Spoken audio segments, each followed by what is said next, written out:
কি বলছিস? ক্ষমা? কিসের ক্ষমা? এই ডাইনি ডিকশনারিতে ক্ষমা বলে কোনো শব্দ নেই। আমার এখানে অপরাধ করলে অপরাধের শাস্তি ভোগ করতে হবে। এখানে ক্ষমা বলে কিছু হয় না। এটা তোদের মানুষের এলাকা নয়। এখানে আমার আইন মেনে চলতে হবে। মাধব, এই ডাইনি আমাদেরকে ক্ষমা করবে না। সে আমাদেরকে বন্দি করে ফেলবে এখানে। আর এক মুহূর্ত দাঁড়িও না, পালাও, তাড়াতাড়ি পালাও এখান থেকে। এরপর নায়না আর মাধব তারা দুজনে দৌড়ে পালাতে থাকে, কিন্তু ওই ডাইনি তাদের পিছু নেয় না। ডাইনিটা কি করে, সেখানে তার দুটি শিকারী প্রাণী নিয়ে আসে। সেই প্রাণীগুলোকে তাদের পিছে ছেড়ে দেয়।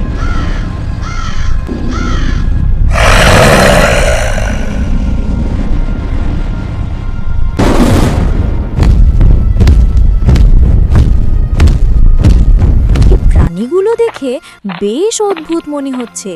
কেমন জানি চেনা চেনা লাগছে, আবার চেনা চেনা লাগছে না। তারপর সে প্রাণীগুলো মাধব আর নায়নার পিছু ধাওয়া করতে থাকে এবং অল্প কিছু সময়ের ভিতরেই তাদেরকে আটকে ফেলে।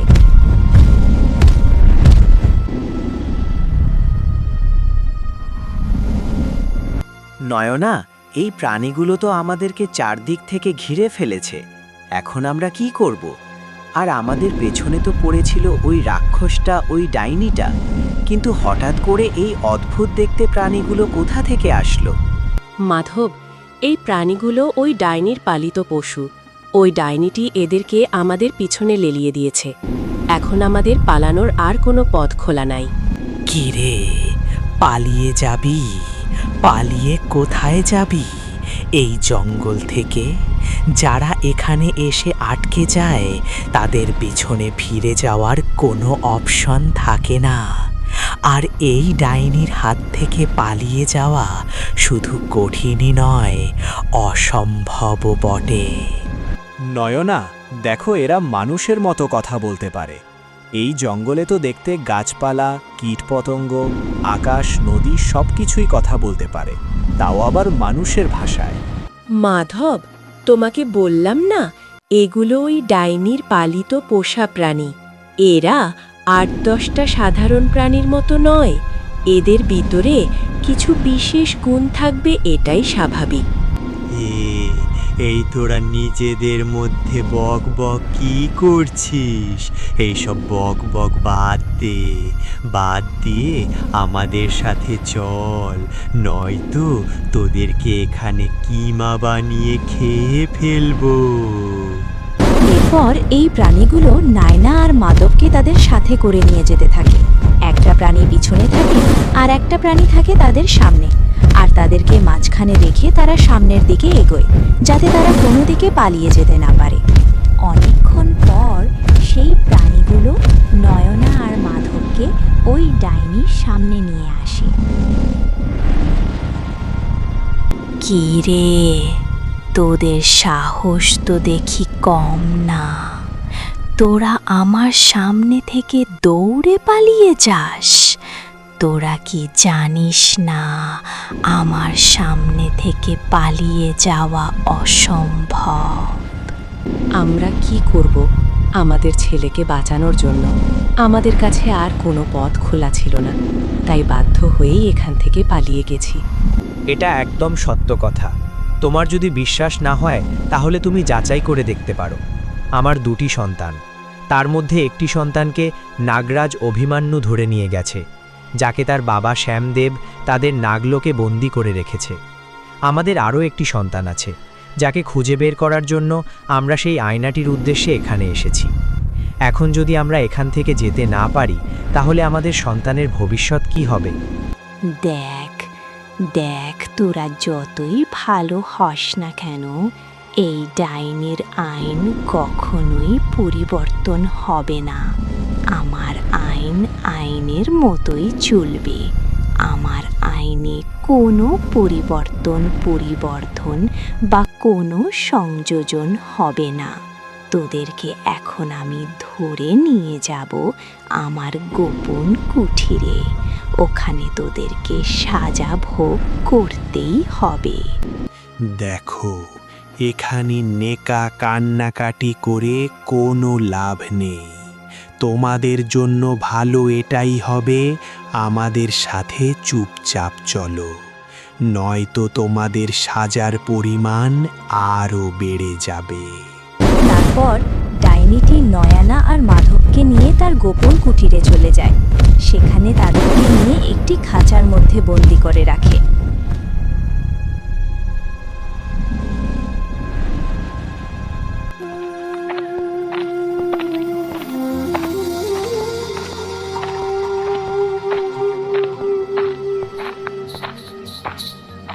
অন্যদিকে নাগরাজ অভিমন্যু হাঁটতে হাঁটতে অনেক বেশি ক্লান্ত হয়ে যায়, যার কারণে সে একই জায়গায় এসে দাঁড়িয়ে যায়।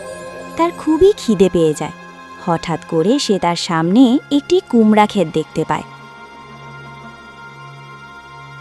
আরে এই তো, এখানে কত সুন্দর সুন্দর কুমড়া দেখা যাচ্ছে। এই সময়টা না হয় কুমড়া খেয়ে কাটিয়ে দেই। এই জঙ্গলে খাওয়ার মতো আর তেমন কিছুই দেখতে পাচ্ছি না। কি আর করার, সময় খারাপ হলে কত কিছু যে করতে হয় আর কত কিছু যে দেখতে হয়।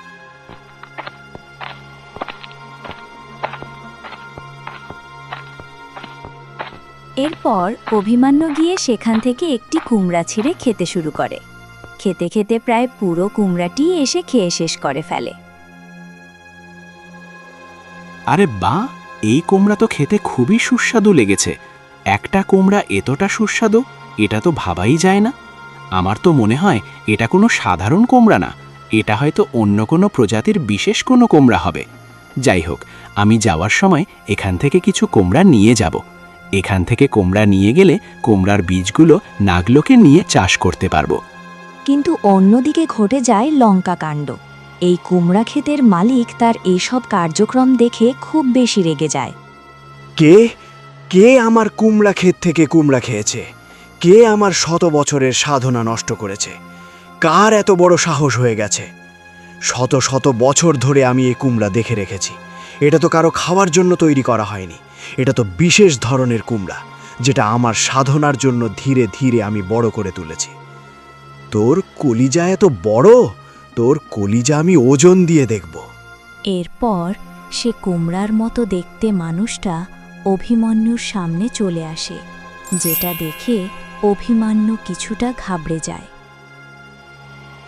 আরে কে তুমি? তোমাকে তো দেখতে পুরো একটা কুমড়ার মতো মনে হচ্ছে। এরকম প্রাণী তো আমি জীবনেও দেখিনি। জীবনে দেখিসনি, কিন্তু এখন দেখবি। তুই আমার ক্ষেত থেকে কুমড়া ছিঁড়ে খেয়েছিস। এখান থেকে যে কুমড়া খেয়েছিস, আমার অনুমতি নিয়েছিস। এটা কার ক্ষেত সেটা দেখতে হবে না কিছু। মন চাইলো আর খেয়ে ফেললাম। এটা কোন ধরনের আইন? এটা কি ধরনের ভদ্রতা? আরে কি বলছো? জঙ্গলের মাঝখানে একটা কুমড়া ক্ষেত, এটার আবার মালিক হয় নাকি? আমি তো ভাবলাম এটার কোনো মালিক নেই, তাই আমার খিদে লেগেছে আর এখান থেকে একটি কুমড়া ছিঁড়ে খেয়ে ফেলেছি। আর কুমড়াগুলো বেশ মিষ্টি আছে। আমার তো মনে হচ্ছে এটা কোনো সাধারণ কুমড়া না, এটা হয়তো কোনো বিশেষ ধরনের কুমড়া। তুই ঠিকই ধরেছিস, এটা একটা বিশেষ ধরনের কুমড়া, যেটা আমি আমার 100 বছরের সাধনার জন্য তৈরি করেছি। আর এটা তোদের সাধারণ কুমড়ার মতো 2-1 মাসে চলে আসেনি। এটা আমি 100 বছর ধরে দেখে রাখছি। কিন্তু তুই এসে আমার সাধনার ব্যাঘাত ঘটিয়েছিস। তোর আজকে রক্ষা নেই, তোকে শাস্তি ভোগ করতেই হবে। সে প্রাণীটার কথা শুনে অভিমন্যু অনেক বেশি ভয় পেয়ে যায়। হঠাৎ করেই তার সেই রাক্ষসের কথা মনে পড়ে। এটা ভেবে সে কিছুটা নর্মাল হয়। সে ভাবে সে রাক্ষস এসে তাকে হয়তো এখান থেকে উদ্ধার করবে। কিন্তু এখানে দেখা যায় অনেকক্ষণ হয়ে গেলেও সে রাক্ষসটা আর এখানে আসো না। কিরে, দাঁড়িয়ে আছিস কেন? আমার ডেরায় চল। ভালোয় ভালোয় বলছি, সুন্দরভাবে চল। কিন্তু যদি কথা না শুনিস, তাহলে এর ফল কিন্তু খুব একটা ভালো হবে না। আরে কি পেয়েছো তুমি? তুমি কি ভেবেছো আমি ভয় পেয়ে গেছি? এই অভিমন্যু কাউকে ভয় পায় না। আমি তোমার সাথে যাব না, তুমি যা করতে পারো করে নিও। এরপর সেই প্রাণীটি অনেক বেশি রেগে যায়। রেগে গিয়ে তার শক্তির মাধ্যমে অভিমন্যুকে অজ্ঞান করে ফেলে। তারপর তাকে তুলে নিয়ে চলে যায়। নিয়ে গিয়ে তার গোপন কুঠুরিতে অভিমন্যুকে বন্দি করে ফেলে রাখে। তোর সাহস তো মন্দ না, তুই আমার সাথে পাঙ্গা নিয়েছিস। তুই সুন্দর মতো কথা বললে, সুন্দর মতো আমার কথা শুনলে আমি খুব অল্প দিনেই তোকে ছেড়ে দিতাম।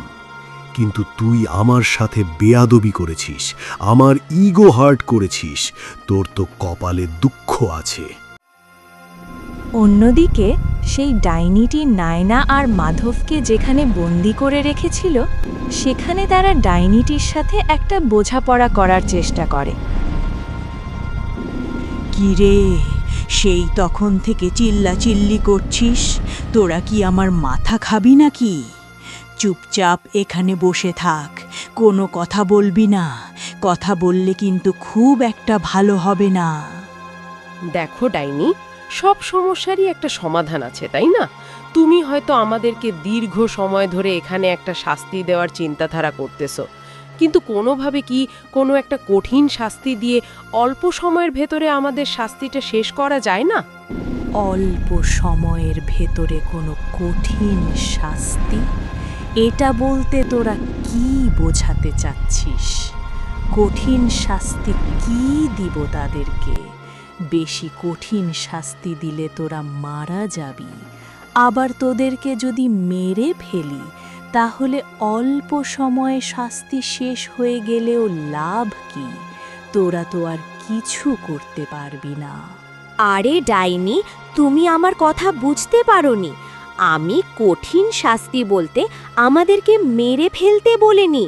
মানে তুমি আমাদেরকে কোনো একটা কঠিন কাজে লাগিয়ে দাও, যেটা সম্পূর্ণ করলে আমাদের শাস্তি মওকুফ হয়ে যাবে। আশা করি বুঝতে পেরেছো? ও আচ্ছা, বুঝতে পেরেছি। তোমাদের কি যদি আমি কঠিন কাজ দেয়, তাহলে কি তোমরা সেটা করতে পারবে? আর যদি তোমরা করতে না পারো, তখন কি হবে? আরে এটা নিয়ে আপনি চিন্তা করছেন কেন? আপনি বলে দেখেন আমরা করতে পারি কিনা। ও আচ্ছা আচ্ছা, ঠিক আছে। তোরা একটা কাজ কর, আমাকে আকাশে যে চাঁদটা দেখা যাচ্ছে সেটা এনে আমার ঘরের ভেতরে ঢুকিয়ে দেয়। দেখে তোরা পড়াস কিনা। দেখো ডাইনি, আমরা তোমাকে মজা করতে বলিনি। তুমি এমন কিছু বলো যেটা করা অসম্ভব কিছু না, যেটা আমাদের সাধ্যের ভেতরে থাকবে।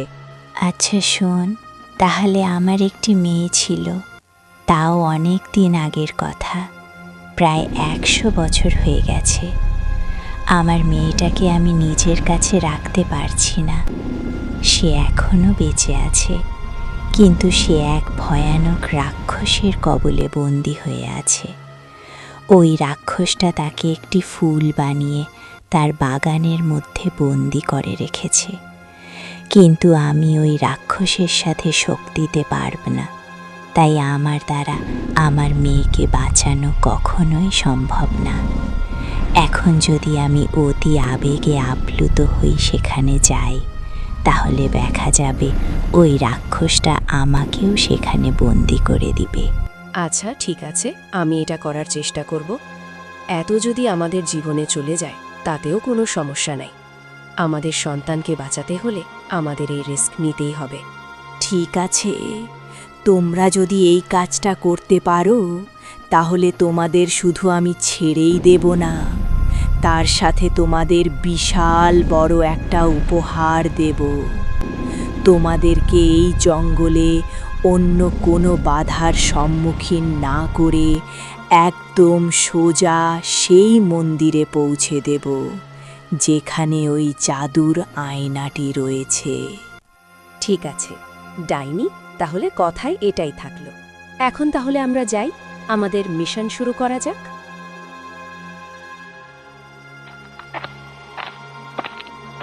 এরপর নাইনা আর মাধব সেই ডাইনির কাছ থেকে ওই রাক্ষসের ঠিকানা নিয়ে তার উদ্দেশ্যে বের হয়ে পড়ে।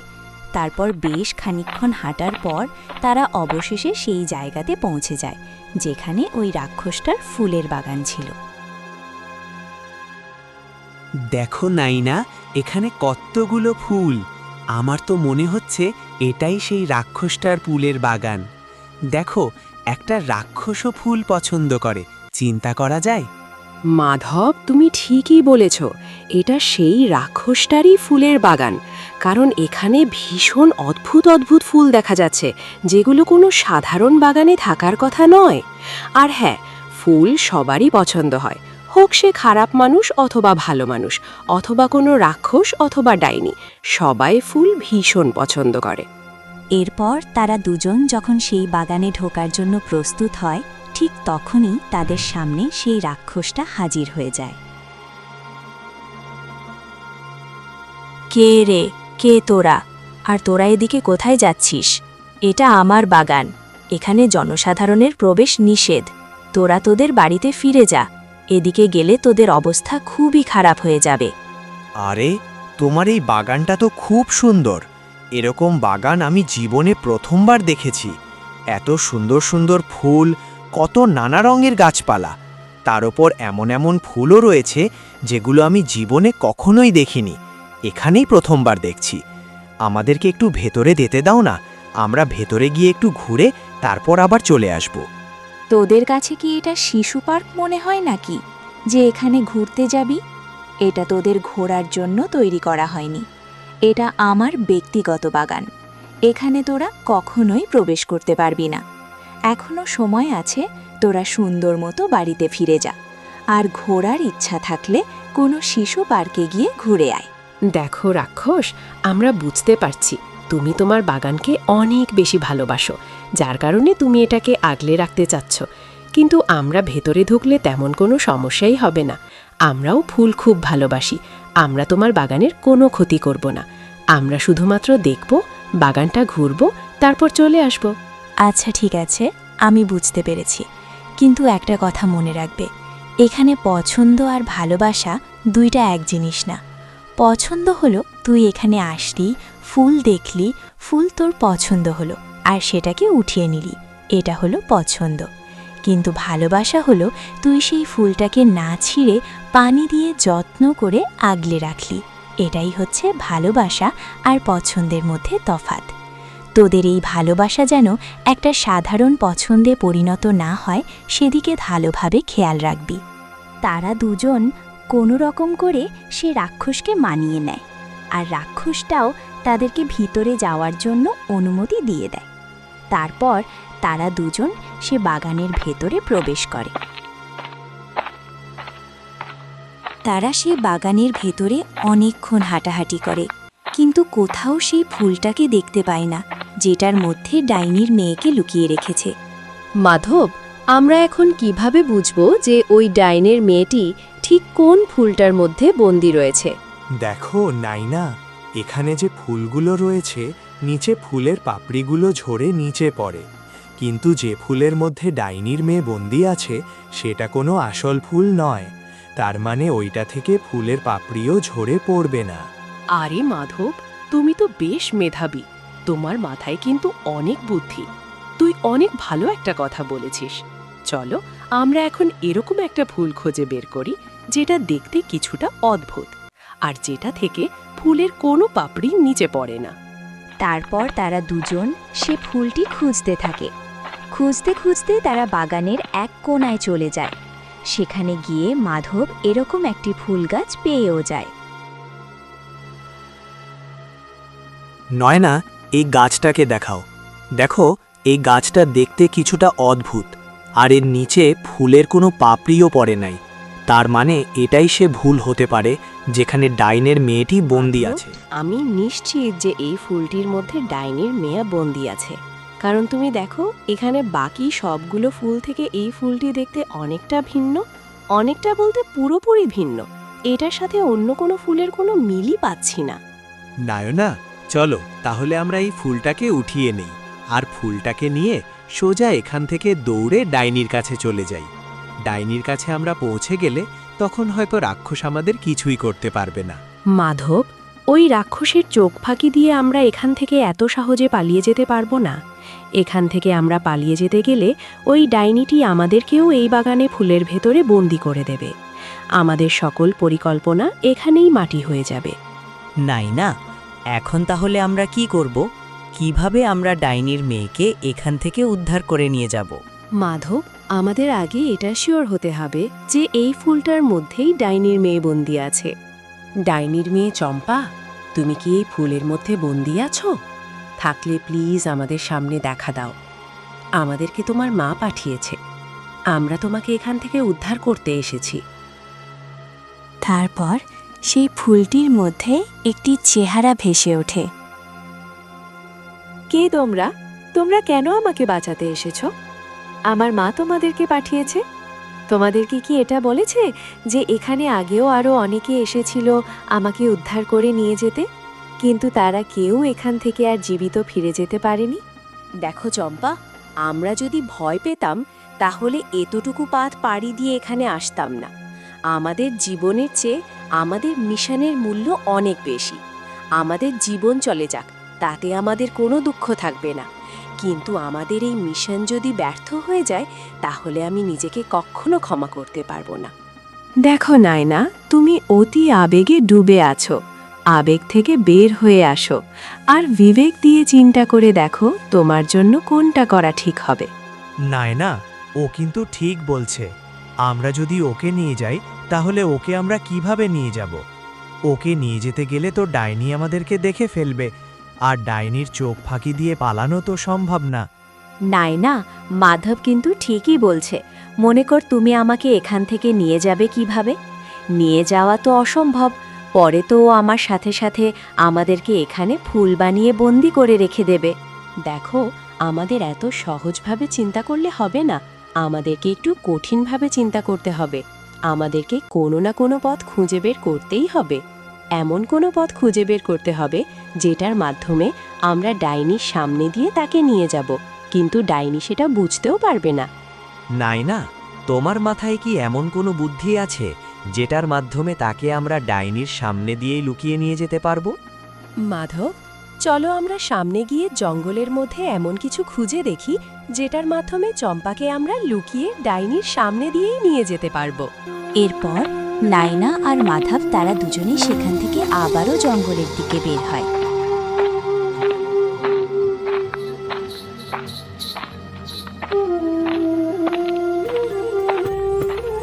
বেশ খানিকক্ষণ হাঁটার পর তারা আবার সেই জায়গায় চলে আসে যেখানে সেই কুমড়া ক্ষেত ছিল। ওই কুমড়া ক্ষেত যেখানে নাগরাজ অভিমন্যু কুমড়ার মতো দেখতে মানুষটির হাতে বন্দী হয়েছিল। মাধব, দেখো, এই কুমড়া ক্ষেতের মধ্যে বিশাল বড় একটি কুমড়া রয়েছে। আমরা চাইলে এই কুমড়া দিয়েই আমাদের কাজ চালিয়ে নিতে পারি। নায়না, কি বলছো তুমি? আমরা এই কুমড়া দিয়ে কিভাবে কি করব? এই কুমড়া দিয়ে আমরা কিভাবে চম্পাকে লুকিয়ে নিয়ে যেতে পারবো? তোমার কি মনে হয় এই কুমড়াটি যদি আমরা সামনে রাখি আর এটার পেছনে চম্পাকে লুকিয়ে রাখি তাহলে রাক্ষসটি দেখতে পাবে না? আরে মাধব, আমি তোমাকে কখন বললাম যে আমরা এই কুমড়ার পেছনে চম্পাকে লুকিয়ে রাক্ষসের সামনে দিয়ে নিয়ে যাব? আমরা তো এই কুমড়াটি ভিতর থেকে খালি করে এর ভেতরে চম্পাকে ঢুকিয়ে দেব। তারপর ডাইনিকে বলবো যে আমাদের এই কুমড়াটি বেশ পছন্দ হয়েছে, যার কারণে আমরা সেটাকে নিয়ে যাচ্ছি। তারপর সে আমাদেরকে সন্দেহ করবে না। বাহ নায়না, তোমার মাথায় তো বেশ বুদ্ধি আছে। আচ্ছা, তাহলে চলো আমরা এই কুমড়াটিকে প্রস্তুত করে নেই। এরপর নায়না আর মাধব তারা দুজনে সেখান থেকে কুমড়াটিকে ছিঁড়ে নেয়। তারপর কুমড়াটিকে ভেতর থেকে খালি করতে শুরু করে। কিন্তু অন্যদিকে কুমড়া ক্ষেতের মালিক, সে কুমড়ার মতো দেখতে মানুষটা, তাদের এই কর্মকাণ্ড দেখে ভীষণ রেগে যায়। দেখো, আরও দুজন চলে এসেছে। আমার কুমড়া ক্ষেতের সবচেয়ে বড় কুমড়াটাই ছিঁড়ে নিয়েছে, আর এটার ভেতর থেকে সব কিছু বের করে ফেলে দিচ্ছে, নষ্ট করে দিচ্ছে। ওদের তো আমি কিছুতেই ছাড়ব না। এদিকে নায়না আর মাধব কুমড়াটিকে ভেতর থেকে পুরোপুরি খালি করে ফেলে। ঠিক তখনই কুমড়ার মতো দেখতে মানুষটা তাদের সামনে হাজির হয়ে যায়। এটাকে দেখে তারা বেশ অবাক হয়, কারণ এরকম জিনিস তার আগে কখনোই দেখেনি। কি রে, কে তোরা? আর আমার কুমড়া খেতে তোরা কি করছিস? আমার কুমড়া ক্ষেতের সবচেয়ে বড় কুমড়াটা তোরা নষ্ট করে দিয়েছিস। তোদের জন্য কি এখন আমাকে আমার কুমড়া ক্ষেতের কাছে বসে থাকতে হবে? আমার কি আর কোনো খেয়ে দেয়ে কাজ নাই? আমি কুমড়া ক্ষেত থেকে একটু অন্য কোথাও গেলে কেউ এসে আমার কুমড়া ছিঁড়ে নেয়। দুঃখিত, আমরা জানতাম না যে এই কুমড়া ক্ষেত তোমার আর তার মালিক আছে। এটা যে তোমার কুমড়া ক্ষেত সেটা আমরা জানলে আগে তোমাকে জিজ্ঞেস করে নিতাম, তারপর এখান থেকে কুমড়া ছিঁড়তাম। আমাদেরকে ক্ষমা করে দাও, আমাদের ভুল হয়ে গেছে। ভুল করলে তো শাস্তি পেতে হয়, সেটা জানো না? তোমরা যেহেতু ভুল করেছ এবং সে ভুল তোমরা স্বীকারও করে নিয়েছ, তোমাদেরকে আমি শাস্তি দেব, কিন্তু কম শাস্তি দেব। এরপর সেই কুমড়ার মতো লোকটি তাদের দুজনকে তুলে নিয়ে তার গোপন কুঠিরে নিয়ে যায়। সেখানে তারা যাওয়ার পর নাগরাজ অভিমান্যুকেও দেখতে পায়, কিন্তু তারা তাকে চিনতে পারে না, কারণ এখানে তার চেহারা একটা সাধারণ মানুষের মতো। দেখো, আমরা অনেক নিরুপায় হয়ে এই কুমড়াটি ছিঁড়েছি। আমরা সেটাকে নষ্ট করার উদ্দেশ্যে ছিঁড়ি নাই। তুমি আমাদের বিষয়টা বোঝার চেষ্টা করো। আমরা সত্যি বলছি, আমাদের ছেলেকে বাঁচানোর জন্য আমরা প্রথমে জঙ্গলে এসেছি। এ জঙ্গলের একটা মন্দিরে একটি জাদুর আয়না আছে, সেটা দিয়ে আমরা আমাদের ছেলেকে খুঁজে পেতে চাচ্ছিলাম, কিন্তু এ চক্করে আমরা অনেক বিপদে পড়েছি। তারপর আমরা একটি ডাইনির চক্করে ফেঁসে যাই। সে ডাইনি বলেছে তার মেয়ে চম্পাকে যদি আমরা বাঁচিয়ে নিয়ে যেতে পারি তাহলে সে আমাদেরকে মুক্ত করে দেবে এবং সোজা ওই মন্দিরে পৌঁছে দেবে যেখানে সে আয়নাটি রয়েছে। তাই আমরা তোমার কুমড়াটি নিয়েছে তার মেয়েকে এটার ভেতরে করে লুকিয়ে নিয়ে যাওয়ার জন্য। এইভাবে নায়না এবং মাধব সেই কুমড়ার মতো মানুষটিকে বোঝানোর চেষ্টা করে। বেশ খানিকক্ষণ পর সেই কুমড়াটিও বুঝতে পারে যে তাদের আসলে অন্য আর কোনো উপায় ছিল না, তাই সে তাদেরকে ছেড়ে দিতে চায়। আচ্ছা, ঠিক আছে, আমি বুঝতে পেরেছি তোমরা এখন কি পরিস্থিতিতে আছো। শুধুমাত্র তোমাদের পরিস্থিতির ওপর ভিত্তি করে এবং তোমাদের ব্যবহার আমার ভালো লেগেছে, এই কারণে আমি তোমাদেরকে ছেড়ে দিচ্ছি। যাও, তোমরা তোমাদের মিশন সফল করো। তোমাকে অনেক অনেক ধন্যবাদ। তুমি যদি আমাদেরকে এখানে বন্দি করে রাখতে আর যদি আমরা এখান থেকে যেতে না পারতাম তাহলে আমাদের জীবনটাই ব্যর্থ হয়ে যেত, আমাদের সকল পরিকল্পনাই বৃথা যেত। ঠিক আছে, আমরা তাহলে যাচ্ছি। তারপর নায়না এবং মাধব এখান থেকে বের হয়ে পড়ে। নায়না আর মাধব সেখান থেকে যাওয়ার পর অভিমন্যু সেই কুমড়ার মতো মানুষটিকে বলে, কি ব্যাপার, তুমি ওদেরকে আমার পরে বন্দি করেছ? আমি তো শুধুমাত্র ছোট একটি কুমড়া খেয়েছিলাম, কিন্তু ওরা তো তোমার ক্ষেতের সবচেয়ে বড় কুমড়াটি নষ্ট করেছে। তারপরও তুমি ওদেরকে ছেড়ে দিয়েছো আর আমাকে বন্দি করে রেখেছো। এটা তোমার কেমন বিচার? তুমি তো এখানে 2 নাম্বারই করেছো। ইরে মনা, তুই তো ভাই চাঁদের সাথে পাদের তুলনা করছিস। কোথায় ওরা আর কোথায় তুই?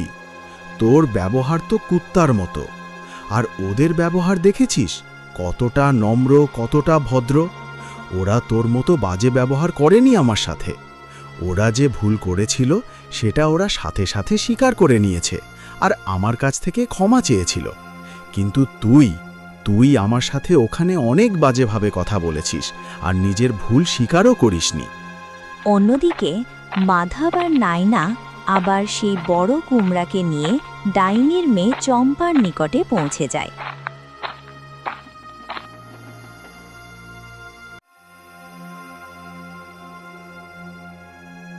দেখো চম্পা, আমরা কি নিয়ে এসেছি? বিশাল বড় একটা কুমড়া। এটার মাধ্যমে আমরা তোমাকে লুকিয়ে সেই রাক্ষসের সামনে দিয়েই নিয়ে যাব, কিন্তু সে কিছুই বুঝতে পারবে না। আরে কি বলছো? এই কুমড়া দিয়ে তোমরা আমাকে ঢেকে রাখতে পারবে না। ওই রাক্ষসটা তারপরও দেখে যাবে। তোমরা যখন এত বড় একটি কুমড়া সাথে করে নিয়ে যাবে তখন সে সন্দেহ করবে, আর এটার আড়ালে কোনো কিছু লুকিয়ে রেখেছো কিনা সেটা সে দেখবে। আরে চম্পা, আমরা তোমাকে এটার আড়ালে লুকিয়ে নিয়ে যেতে চাই না। আমরা এই কুমড়ার ভেতরের অংশটা ভালো মতো পরিষ্কার করে নিয়েছে। আমরা এটার ভেতরে করে তোমাকে নিয়ে যাব। তুমি একটা কাজ করো, পটাপট এই কুমড়ার ভেতরে ঢুকে পড়ো। তারপর চম্পা সেই কুমড়াটির ভেতরে ঢুকে পড়ে। নায়না আর মাধব তারা দুজন সেই কুমড়াটিকে ধাক্কা দিতে থাকে। ধাক্কা দিয়ে দিয়ে ধীরে ধীরে এগোতে থাকে। তখনই হঠাৎ রাক্ষস মহিলাটি তাদের সামনে চলে আসে। কি রে, তোদের হাতে এত বড় কুমড়া? এটা তোরা কোত্থেকে এনেছিস? আর দেখি তো এটার পেছনে কি আছে। কই, এটার পেছনে কিছুই তো নেই। তুমি দেখো, এই কুমড়াটি আমরা পাশের জঙ্গলের মধ্যে একটি বিশাল কুমড়া ক্ষেত রয়েছে সেখান থেকে এনেছি। এই কুমড়াটা বেশ বড় এবং সুন্দর ছিল। এটা আমাদের ভীষণ পছন্দ হয়েছে, তাই এটা নিয়ে এসেছি। এটা আমরা বাড়িতে নিয়ে যাব। কিন্তু আমার জানা মতে সে কুমড়া ক্ষেতের মালিক, তো তার ক্ষেতের কুমড়া কাউকে দেয় না। তোরা তার চোখ ফাঁকি দিয়ে কিভাবে সেটা নিয়ে আসলি? তোদের উপর তো আমার সন্দেহ হচ্ছে। আরে আমরা তো কুমড়াটি ক্ষেতের মালিকের কাছ থেকে অনুমতি নিয়ে এসেছি, কারণ তার অনুমতি ছাড়া তো সেখান থেকে কুমড়া নিয়ে আসা সম্ভব না। আমরা তার কাছ থেকে অনেক অনুরোধ করে এটিকে নিয়ে এসেছি। ও আচ্ছা, ঠিক আছে। আমরা চাইলে তো ও কোনো কুমড়াই দেয় না, আর তোমরা অনুরোধ করাতেই দিয়ে দিল। আচ্ছা ঠিক আছে, তোমরা যাও, এই কুমড়াটি তোমাদের বাড়িতে নিয়ে যাও। ওর সাথে তো আমার বোঝাপড়া আছে, ও আমার সাথে ভাব দেখায় ও নাকি ওর কুমড়া কাউকে দেয় না। নয়না আর মাধব কোনো রকম করে রাক্ষস মহিলাটিকে ভুলভাল বুঝিয়ে সেখান থেকে বেরিয়ে পড়ে। তারা সেই কুমড়াটিকে ধাক্কা দিতে দিতে ডাইনির ডেরায় নিয়ে আসে। কিরে, তোদেরকে কি বলেছিলাম?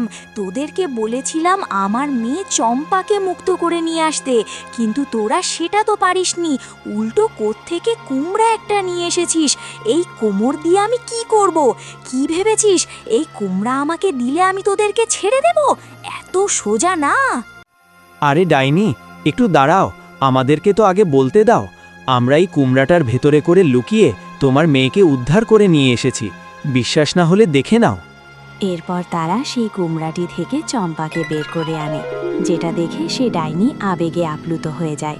কারণ সে অনেক দিন বললে ভুল হবে, অনেক বছর পর তার মেয়েকে তার নিজের সামনে দেখতে পাচ্ছে। কিন্তু তার মেয়েটি এখনো ভুল হয়ে আছে, তার মেয়েকে থেকে স্বাভাবিক রূপ দিতে হবে। আমার মেয়ে চম্পা, কেমন আছিস মা? অনেক বছর পর তোকে নিজের চোখে দেখতে পেলাম। মা, আমি এখন ভালোই আছি, কিন্তু এটা শুধুমাত্র তাদের দুজনের কারণে। এরা না থাকলে হয়তো আমি তোমার কাছে আসতে পারতাম না। এদের বুদ্ধি এবং সাহসের কারণে এরা আমাকে ওই রাক্ষসের হাত থেকে মুক্ত করে আনতে পেরেছে। আচ্ছা শোন মা, এখন তোকে তোর আসল রূপ ফিরে পেতে হবে, আর সেটা তো শুধুমাত্র ওই রাক্ষসটাই পারবে তোর এই ফুলের রূপ বদলে আসল চেহারা ফিরিয়ে দিতে।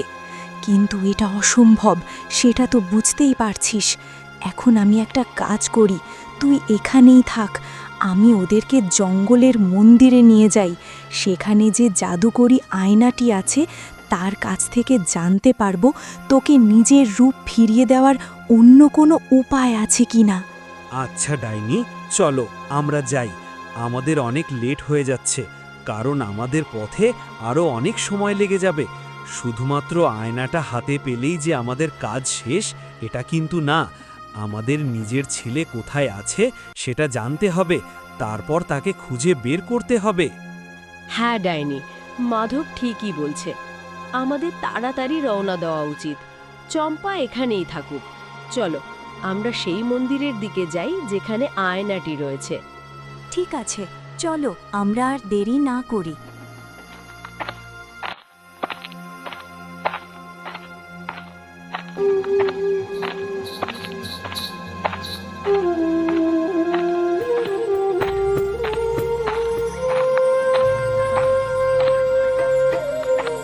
ডাইনি নয়না আর মাধবকে নিয়ে চলতে চলতে অনেকটা দূরে চলে আসে। কিন্তু কিছু দূর আসার পর তাদের সামনে একটি খাল পড়ে যায়। কিন্তু এই খালটি পারাপার হওয়ার জন্য সেখানে কোনো ব্রিজ ছিল না।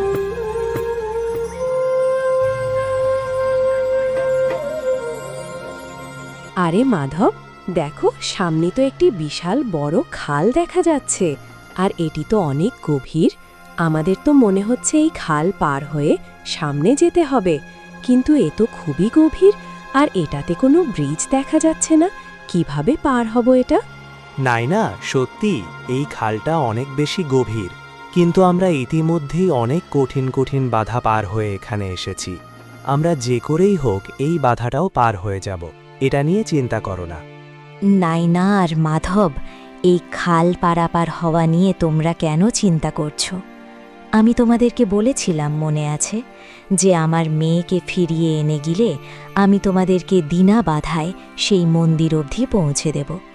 এখন যতগুলো বিপদ আসবে সবগুলো মোকাবেলা করার দায়িত্ব আমার। তোমাদের এগুলো নিয়ে কোনো চিন্তা করতে হবে না। এরপর ডাইনিটি সেখানে তার সে পালিত প্রাণীগুলোকে ঢেকে নেয়।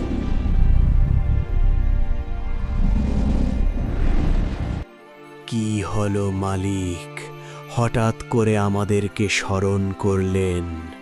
কোনো সমস্যা হয়েছে কি? আমরা কিভাবে আপনার খেদমত করতে পারি? খুব বেশি সমস্যা হয়নি। আমরা এই খালের ওপারে যাব। আমাদেরকে উপরে যাওয়ার ব্যবস্থা করে দিতে হবে।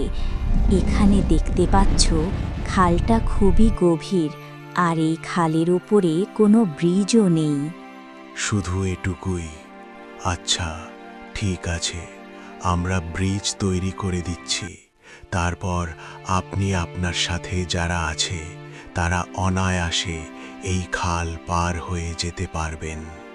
এরপরে দেখা যায় সেই প্রাণীগুলো একত্রিত হয়ে এই খালের উপরে একটি ব্রিজের মতো ভিত্তি দাঁড় করিয়ে দেয়। তারপর ডাইনি এবং নায়না আর মাদক এরা সেই খালটি পার হয়ে ওপারে চলে যায়।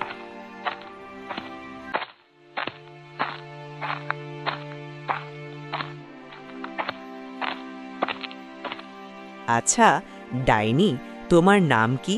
তোমার নামটাই তো এখনো জানা হলো না। তোমাকে বারবার এভাবে ডাইনি বলতে কেমন যেন শোনাচ্ছে, মনে হচ্ছে যেন তোমাকে গালি দিচ্ছি।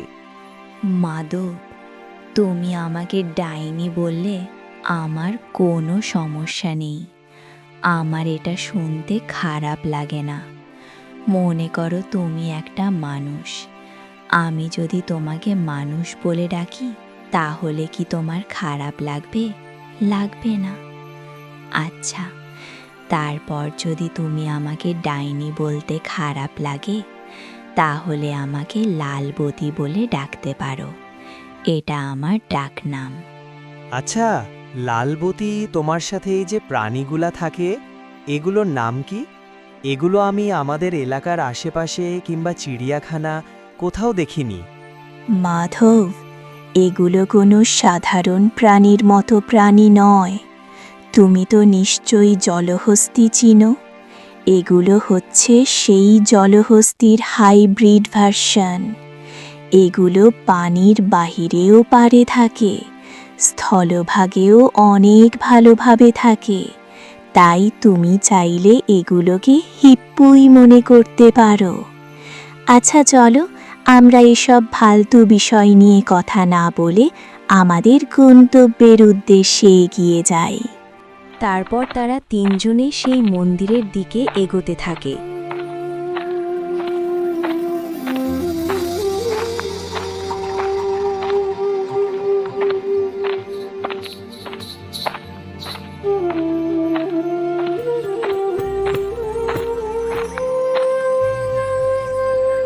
প্রায় অনেকক্ষণ হাঁটার পর তিনজনে সে মন্দিরের সামনে পৌঁছে যায়।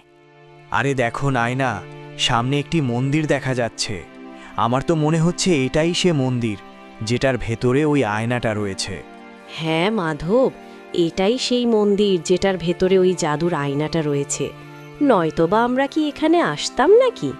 আচ্ছা চলো আমরা একটা কাজ করি, এখানে দাঁড়িয়ে না থেকে মন্দিরের ভিতরে প্রবেশ করি আর ওই আয়নাটার সাহায্য নেই। তারপর তারা তিনজন সে মন্দিরের ভেতরে প্রবেশ করে। মন্দিরের ভেতরে প্রবেশ করতেই সেখানে কোনো মূর্তি ছিল না, বরঞ্চ ওই মূর্তির জায়গায় ছিল একটি বিশেষ আয়না, যেটার কথা এতক্ষণ অবধি আমরা শুনে এসেছি। কি ব্যাপার? কে তোমরা? আর এই গভীর জঙ্গলে এ মন্দিরে তোমরা কি করছো?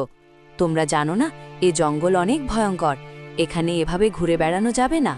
আমরা আসলে বিপদে পড়েই এখানে এসেছি। আমার দুটি সন্তান ছিল। দুটি সন্তানের মধ্যে একটি সন্তানকে ছোটবেলায় আমার স্বামী নদীতে ভাসিয়ে দিয়েছে। সে দুটি সন্তানকে লালন পালন করতে পারবে না তাই। কিন্তু এখন আমি আমার ছেলেকে খুঁজে বের করতে চাচ্ছি। এজন্য তোমার সাহায্য প্রয়োজন। তোমার মাধ্যমে আমি দেখতে চাই আমার সন্তান এখন কোথায় আছে। আর আমারও তোমার সাহায্য প্রয়োজন। আমার মেয়েকে আজ থেকে অনেক অনেক বছর আগে একটি রাক্ষস নিয়ে গিয়ে বন্দি করে ফুল বাগানে রেখে দিয়েছিল, কিন্তু এখন আমরা তাকে উদ্ধার করেছি, কিন্তু এখনও সে ফুল হয়েই আছে। আমি চাচ্ছি তাকে ফুল থেকে তার রূপ দান করতে। এখন ওই রাক্ষস ছাড়া অন্য আর কোনো উপায় কি আছে যেটার মাধ্যমে আমার মেয়েটার আসল রূপ ফিরে পেতে পারে? বাহ বাহ, তোমরা তো দেখছি সমস্যার ঝুলি নিয়ে আমার সামনে হাজির হয়ে গেছো।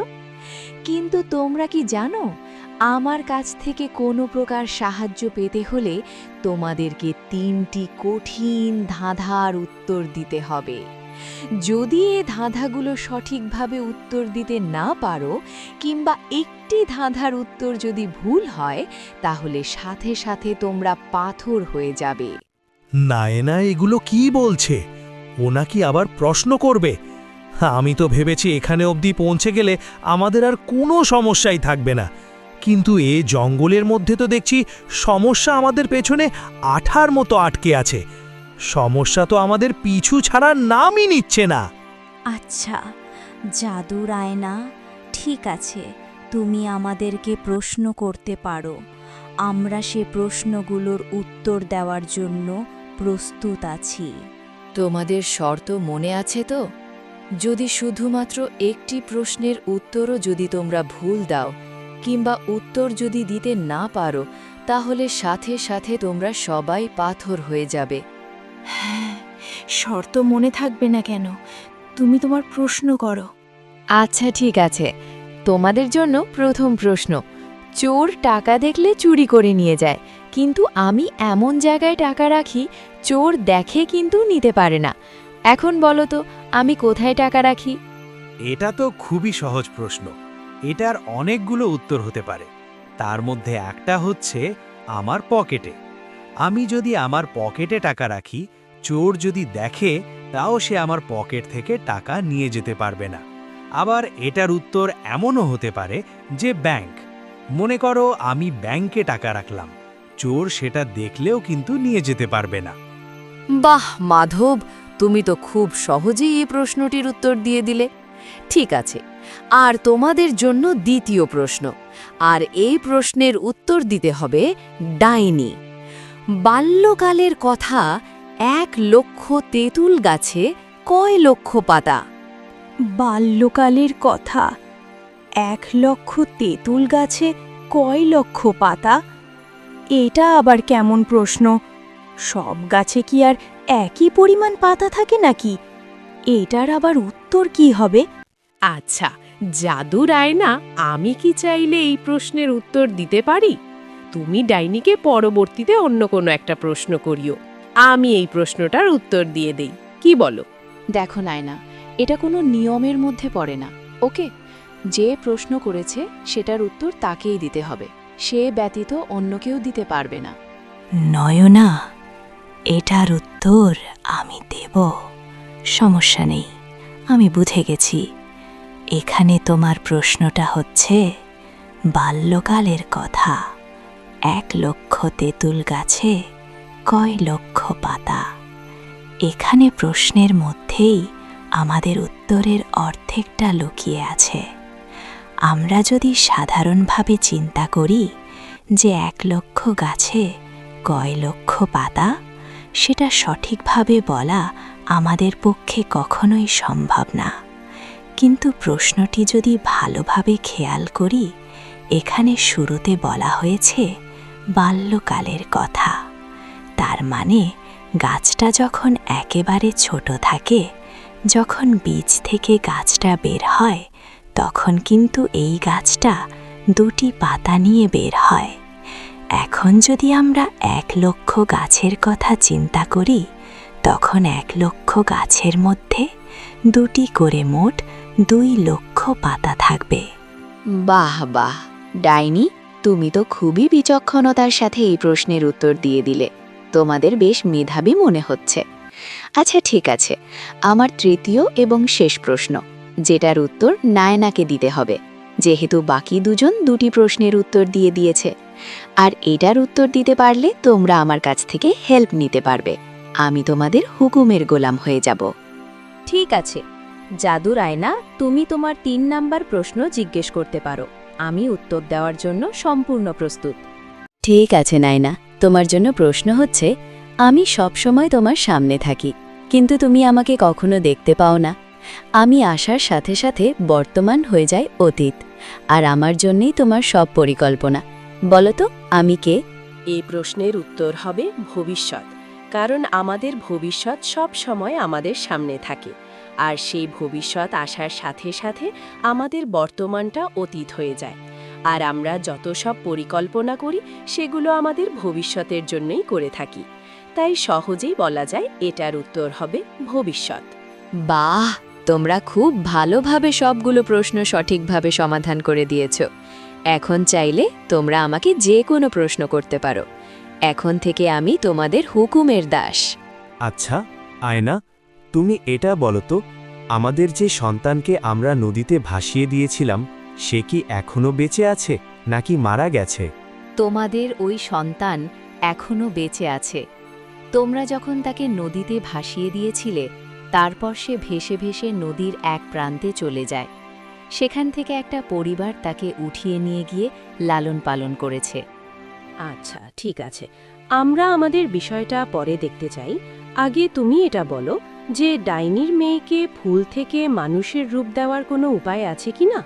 দেখো নায়না, ওই ডাইনের মেয়েকে যে রাক্ষসটা ফুল বানিয়ে রেখেছিল, সে চাইলে খুব সহজেই তাকে আবার সে ফুল থেকে তার রূপ ফিরিয়ে দিতে পারে, কিন্তু এ রাক্ষসটা কখনোই চাইবে না তাকে আসল রূপ ফিরিয়ে দিতে। হ্যাঁ আয়না, এটা আমরা খুব ভালো করেই জানি। সেই রাক্ষসটা আমাদের মেয়েকে কখনোই তার আসল রূপ ফিরিয়ে দিতে চাইবে না। এজন্যই তোমার কাছে আসা। এটার অন্য কোনো অল্টারনেটিভ পথ আছে কি না? একটা উপায় আছে, কিন্তু সেটা বেশ কঠিন। এখান থেকে অনেক দূরে, প্রায় 20 কিলোমিটার ওপরে আসমানের মধ্যে একটি ছোট পরী রাজ্য রয়েছে।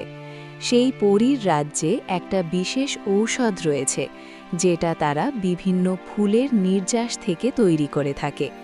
তোমরা যদি ওই ঔষধটা এনে তোমার মেয়ের ওপরে দিতে পারো, তাহলে সে ফুল থেকে তার আসল রূপ ফিরে পাবে। এটা তো খুবই কঠিন উপায়। এর থেকে সহজ কোনো উপায় নাই যেটার মাধ্যমে অতি সহজেই আমরা আমার মেয়েকে তার রূপ ফিরিয়ে দিতে পারবো? আচ্ছা যাই হোক, আমরা তো একটা উপায় জানতে পারলাম, কিন্তু এখন এটা বলো যে আমাদের যে ছেলে, সে এখন কোথায় আছে? তাকে আমরা কিভাবে ফিরে পেতে পারি? শোনো নায়না, আমি তোমাকে বলেছিলাম যে তোমাদের সন্তান নদীতে ভেসে ভেসে নদীর একপারে গিয়ে উঠেছিল। সেখান থেকে একটা পরিবার তোমার ছেলেকে নিয়ে গিয়ে লালন পালন করেছিল। যখন তার বয়স 18 বছর হয়, ঠিক তখনই একটি জাদুকরের কুনজর পড়ে তোমার সন্তানের উপর। সে এটা জানতে পেরে যায় তোমার সন্তান কোনো সাধারণ মানুষ নয়, সে হচ্ছে একটা নাগিনীর সন্তান, অর্থাৎ সে একটি সাপ। কি বলছো? আমাদের সন্তানকে এখন এক জাদুকর বন্দি করে রেখেছে। সে আমাদের সন্তানকে কোথায় রেখেছে সেটা বলো, আমরা তাকে উদ্ধার করে নিয়ে আসব। দেখো, সে তোমাদের সন্তানকে সমুদ্রের মাঝখানে একটি বিশেষ রাজ্যের মধ্যে বন্দি করে রেখেছে। আর ওই পুরো রাজ্যটা হচ্ছে মুক্তা দিয়ে তৈরি, একটা মুক্তা রাজ্য। এখানে নায়না আর সেই ডাইনিটি তাদের সমস্যার সমাধানের উপায় জেনে নেয়। উপায় তো তারা জেনে গেছে, কিন্তু সেগুলোর সমাধান করতে গেলেও তাদেরকে অনেক কঠিন পথ পাড়ি দিতে হবে। এরপর তারা 3 জন সে মন্দির থেকে বের হয়ে পড়ে। মন্দির থেকে বের হয় তারা চলতে চলতে অনেক দূরে চলে গেছে, আর দেখতে দেখতে তারা সেই নদীর পাড়ে চলে আসে, যেখান দিয়ে তারা এই কালিন্দী জঙ্গলে প্রবেশ করেছিল।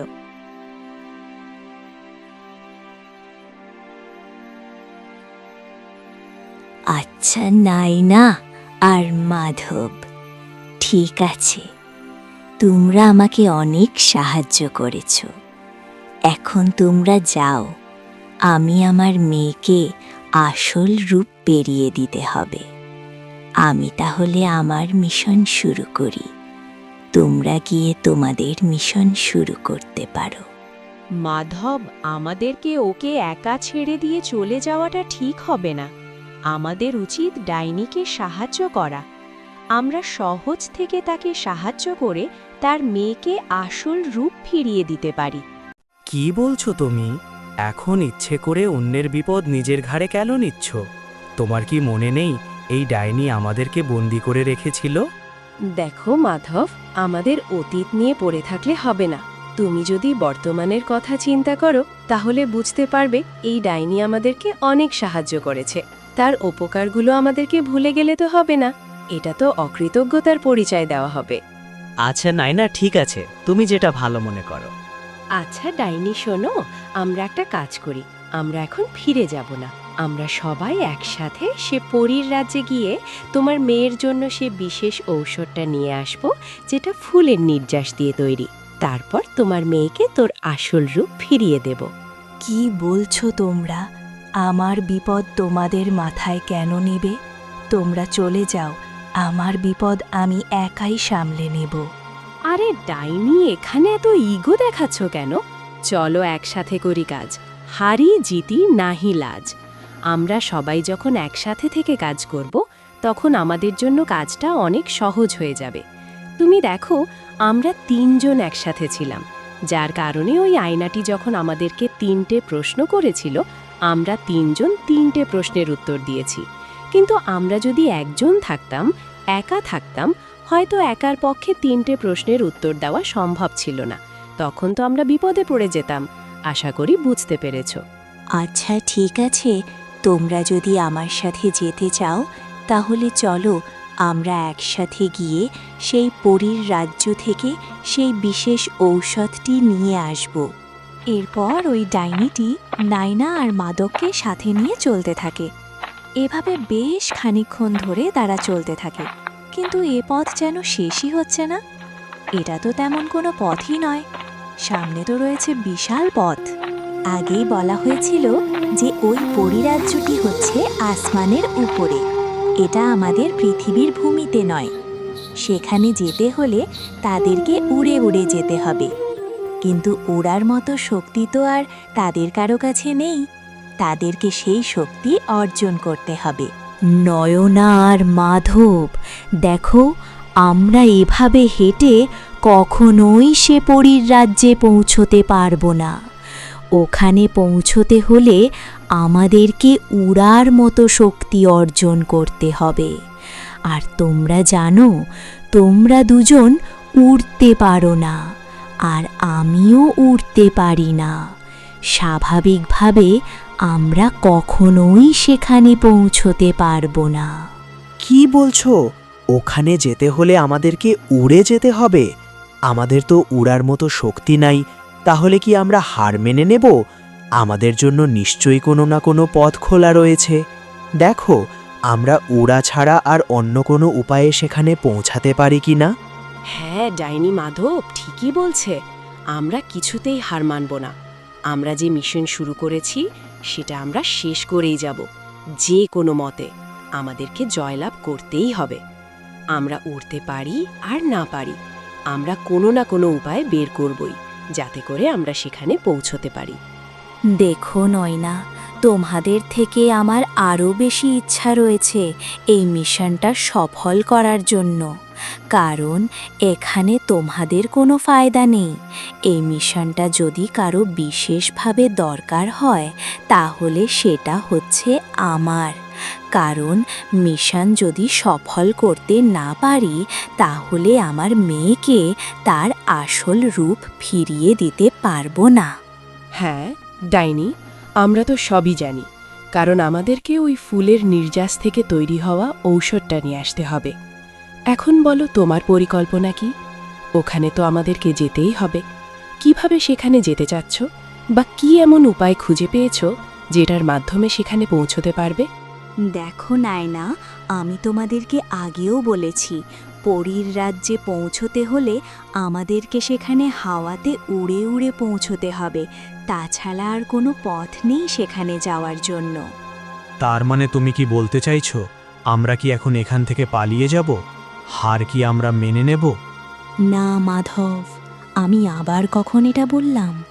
আমি তো বলেছি ওখানে যাওয়ার মতো একমাত্র পথই হচ্ছে উড়ে উড়ে যেতে হবে। এখন আমাদেরকে ওড়ার মতো শক্তি অর্জন করতে হবে। আশা করি বুঝতে পেরেছ? আচ্ছা, ডাইনি ঠিক আছে, তোমার কথা আমরা বুঝতে পেরেছি। আমাদেরকে উড়ে উড়ে সেখানে যেতে হবে। তাহলে বলো, আমরা কিভাবে সেটা করতে পারবো, বা উড়ার মতো শক্তি কিভাবে অর্জন করতে পারবো?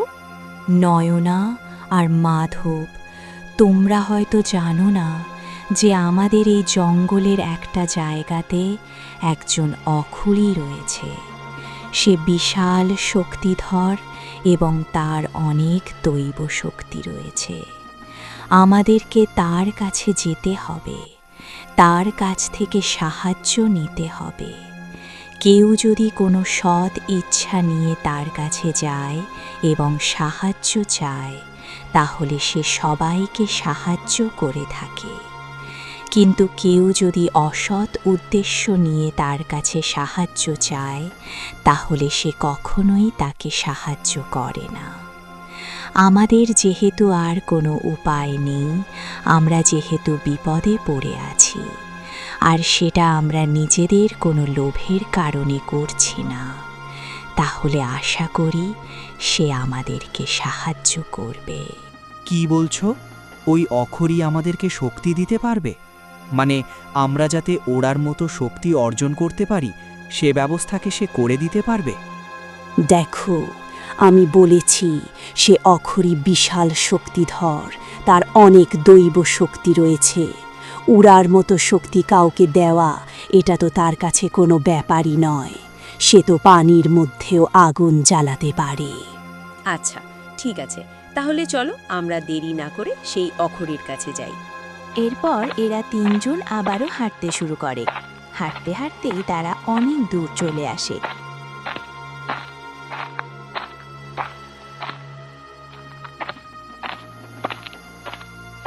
বেশ খানিকক্ষণ হাঁটার পর তারা একটি জায়গায় আসে আর দেখে সেখানে এক বৃদ্ধ মহিলা পড়ে আছে। দেখে মনে হচ্ছে সে অনেক ক্ষুধার্ত। ক্ষুধার কারণে সে ঠিকঠাক মতো চলাচল করতে পারছে না। এটা দেখে তারা সেই মহিলাটির কাছে যায়। কে বাবা, কে তোমরা? এই জঙ্গলে তোমরা কি করতে এসেছো? এখানে তো ভয়ে কেউই আসে না।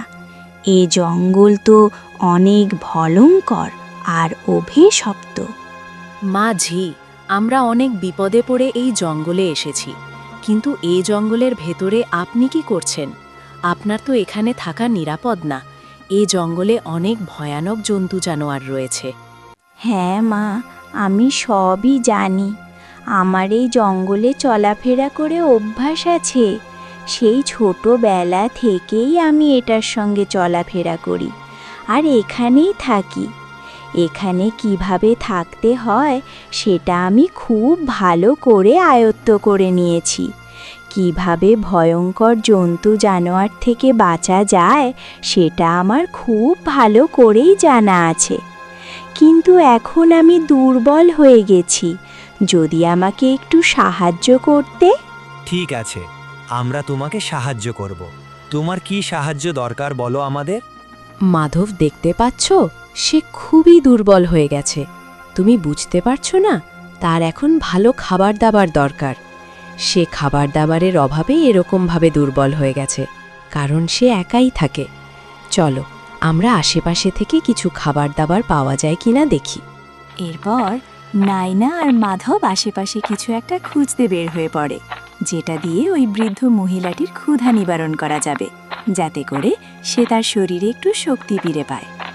বেশ খানিকক্ষণ যাওয়ার পর তারা জঙ্গলের মাঝখানে একটি আম গাছ দেখে। সেই গাছের মধ্যে আবার ভালোই আম হয়ে আছে। আমগুলো পেকে একদম হলুদ হয়ে আছে। আরে নায়না, একটু গাছের দিকে তাকাও। দেখো, এখানে একটি আম গাছ রয়েছে, আর গাছের ওপরে দেখো আমগুলো পেকে একদম হলুদ হয়ে রয়েছে। আমের মধ্যে তো প্রচুর পরিমাণে গ্লুকোজ থাকে। তাকে নিয়ে আম খাওয়ালে সে অনেক দ্রুতই তার শরীরে শক্তি ফিরে পাবে। হ্যাঁ মাধব, তুমি ঠিকই বলেছ। একটা কাজ করো, এই গাছ থেকে কিছু আম পেড়ে নাও, তারপর সেগুলো নিয়ে আমরা ওই বৃদ্ধ মহিলাকে খাওয়াবো। এরপর মাধব গিয়ে সে গাছ থেকে কিছু আম পেড়ে নেয়।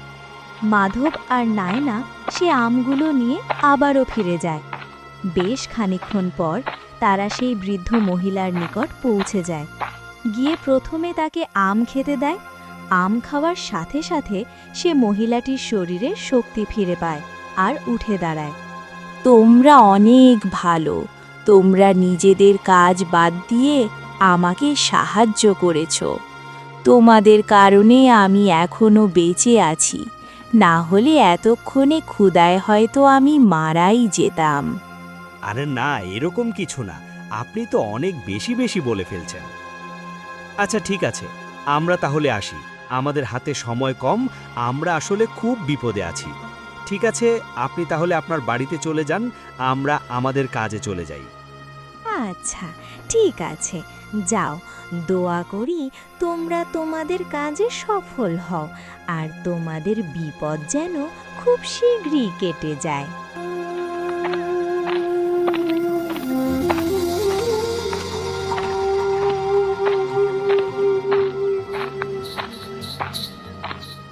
তারপর এরা তিনজন আবার সামনের দিকে এগোতে থাকে।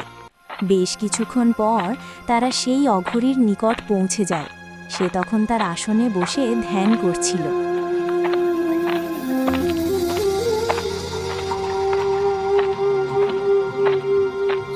আয় নায়না, মাধব আর ডাইনি, কেমন আছিস তোরা? তোরা এখানে কেন এসেছিস এটা আমি খুব ভালো করেই জানি। কি বলছেন বাবা? আপনি জানেন আমরা এখানে কেন এসেছি, কিন্তু এটা কিভাবে সম্ভব? কেউ আগে থেকে কিভাবে জানতে পারে? আমরা তো এখনো কিছুই বলিনি। আরে মাধব, বাবা হচ্ছে অন্তর্যামী। আমি তোমাকে বললাম না যে এই অখুরির অনেক দৈব শক্তি আছে? এটা তার মধ্যে একটা। তোমরা তিনজনই শোনো। তোমরা তিনজন পরীর রাজ্যে যেতে চাও একটা বিশেষ ঔষধ আনার জন্য। আর পরীর রাজ্যে পৌঁছাতে হলে তো সেখানে তোমাদেরকে উড়ে উড়ে যেতে হবে। আর তোমাদের যেহেতু কারোরই উড়ার মতো শক্তি নেই, তোমরা আমার কাছে সেই শক্তি অর্জন করতে এসেছ। ঠিক আছে, আমি তোমাদেরকে সেই শক্তি দিব, কারণ আমি জানি তোমরা এখানে কোনো অসৎ উদ্দেশ্য নিয়ে আসনি। আর তোমাদের মনও খুব পরিষ্কার, তোমরা অনেক ভালো মনের মানুষ।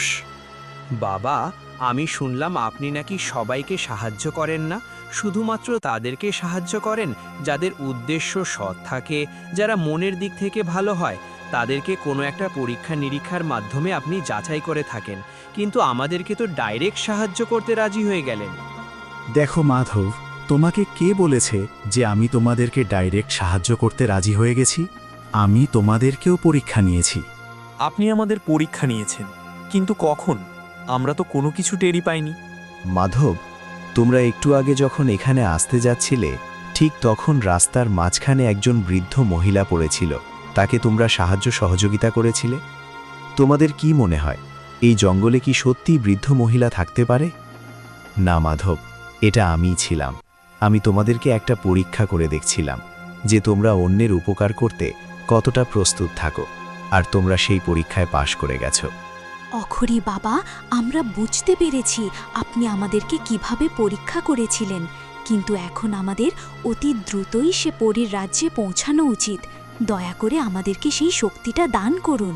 এরপর সেই অখরি তাদের তিনজনকে উড়ার মতো শক্তি দান করে। তারপর তারা অখরিকে বিদায় জানিয়ে উড়তে শুরু করে।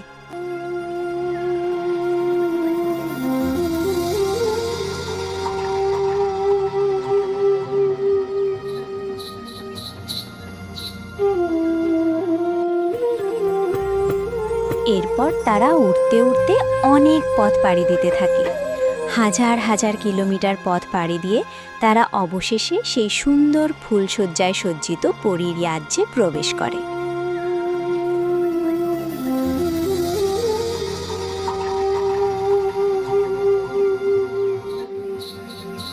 আরে নয়না, এটা কি সত্যি?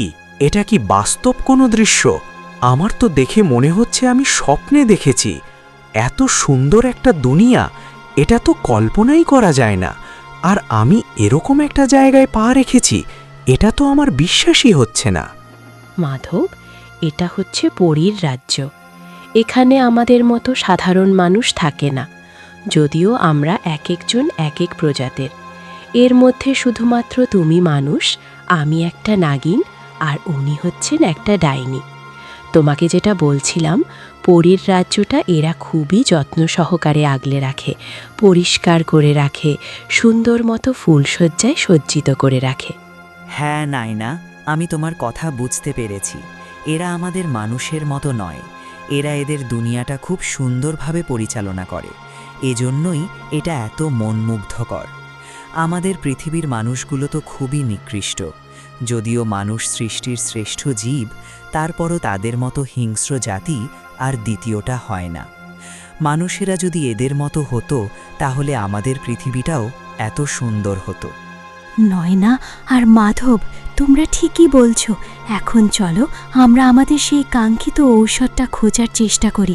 সেটা কোথায় আছে?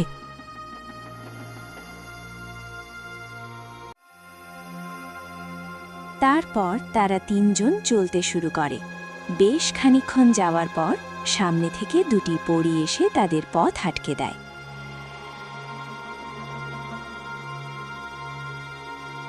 কি ব্যাপার? কে তোমরা? আর এখানে কেন এসেছো তোমরা? কিভাবে বা এখানে প্রবেশ করেছো? তোমাদের উদ্দেশ্য কি?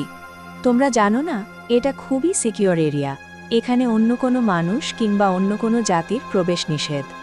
দেখ, আমরা পৃথিবী থেকে এসেছি, আর এখানে এসেছি একটা বিশেষ ধরনের ঔষধ নেওয়ার জন্য, যেটা আমাদের খুবই দরকার। আর এই ঔষধটা শুধুমাত্র এই পরীর রাজ্যেই পাওয়া যায়, যেটা বিভিন্ন ফুলের নির্যাস থেকে তৈরি করা হয়। আর এই ফুলগুলো আমাদের পৃথিবীতে নেই। তোমাদের সাহস তো দেখি কম না। তোমরা আমাদের দুনিয়ায় এসেছো, তাও আবার কারো অনুমতি না নিয়ে। তার উপর তোমরা আমাদের দুনিয়া থেকে সম্পদ নিয়ে যেতে এসেছো, তাও আবার এভাবে মুক্তভাবে ঘুরে বেড়াচ্ছ। দেখো, আমরা এখানে লোভের বশবর্তী হয়ে আসিনি। আমি একটা ডাইনি। আজ থেকে 100 বছর আগে আমার মেয়েকে একটা রাক্ষস নিয়ে গিয়ে তার বাগানের মধ্যে ফুল বানিয়ে রেখে দিয়েছিল। কিন্তু এখন এই দুজনের সাহায্যে আমি তাকে উদ্ধার করে নিয়ে এসেছি। কিন্তু তার যে আসল রূপ, সেটা তাকে ফিরিয়ে দিতে হলে আমাদের এই ফুলের নির্যাস দিয়ে তৈরি বিশেষ ঔষধটি লাগবে, যেটা শুধুমাত্র এখানেই পাওয়া যায়। আর এ কারণেই আমরা এখানে এসেছি। দেখো, তোমরা যা কিছুই বলো না কেন, আমরা কখনোই তোমাকে এই ঔষধ দিতে পারবো না। আর সবচেয়ে বড় কথা, আমাদের এত সুন্দরভাবে তোমাদের সাথে কথা বলার অনুমতি নেই। তোমাদেরকে এখন আমরা ধরে নিয়ে যাব আমাদের রানীর কাছে। কি বলছো? একে তো আমরা বিপদে আছি, তার উপর এখন তুমি আমাদেরকে ধরে নিয়ে বন্দি করে রাখবে। তোমার মনে কি একটুও মায়া দয়া নেই? তোমাদের দুনিয়াটা তো দেখতে খুবই সুন্দর। আমি তো ভেবেছি তোমরাও খুব ভালো হবে, কিন্তু তোমরা তো আমাদের কষ্টটা বুঝতেই পারলে না। দেখো মানব সন্তান, তোমাদের মতো আমরা এতটাও আবেগী নই। আমরা সবকিছু বিবেক দিয়ে চিন্তা করি। আবেগ দিয়ে তোমরা তোমাদের দুনিয়া চালাতে পারবে, কিন্তু আবেগ দিয়ে আমরা আমাদের দুনিয়া চালাতে পারবো না। আমাদের দুনিয়ার জন্য কিছু নিয়ম কানুন রয়েছে, সেগুলো আমরা সঠিকভাবে পালন করি। এখানে আবেগের কোনো জায়গা নেই। এরপর এই দুজন পরী তাদের তিনজনকে ধরে নিয়ে চলে যায়, নিয়ে গিয়ে তাদের রাজ্যের রানীর সামনে হাজির করে। কি ব্যাপার? এরা কারা? আর এদেরকে এখানে কেন নিয়ে এসেছো তোমরা? জানো না আমাদের দুনিয়ার বাহিরের অন্য কাউকে এখানে নিয়ে আসা বারণ আছে? তারপরও ওদেরকে কেন নিয়ে এসেছো? মহারানী, এরা তিনজন পৃথিবী থেকে এসেছে। এরা কিভাবে এখানে এসেছে সেটা তো আমি জানি না, কিন্তু এরা এখানে চলে তো এসেছে। আমি এদেরকে পৃথিবী থেকে এখানে নিয়ে আসিনি। এখানে আসার পর তাদেরকে বন্দি করেছি। কি ব্যাপার? তোমরা এখানে কেন এসেছো? তোমরা তিনজন তিন প্রজাতির আলাদা প্রাণী।